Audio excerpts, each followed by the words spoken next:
Lost your Google TV Streamer 4K remote or just prefer using your phone instead? Don't worry, here's how to use your iPhone or Android as a remote and make typing, searching, and controlling your Google TV Streamer much easier.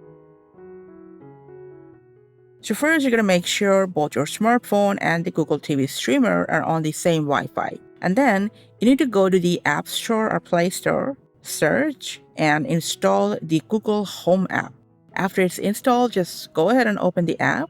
You'll get some pop-ups to allow some permissions you require. Just follow through the prompts, tap Get Started, and now you're going to sign in with the same Google ID as your Google TV Streamer. After that, choose already existing home or create a new one if you want, and then tap Next. Allow notifications if you wish, and make sure the location service is turned on. And at the home screen, your Google TV Streamer will now show up right here. If it's not popping up, just go to the All Devices section, and right beside Favorites, you'll see your streamer's name. Just tap on it, and then let's open Remote. And now you can start using your phone as the remote. You can use the arrows to navigate and the center portion to select.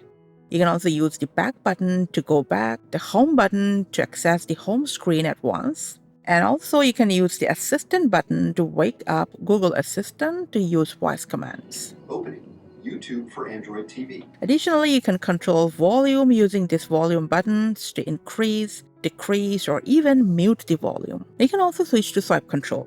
Just tap on the three dot icon and then select swipe control. And that's pretty much the way you can easily use your iPhone or Android as a remote for the Google TV Streamer 4K. Thanks for your time. See you at the next one.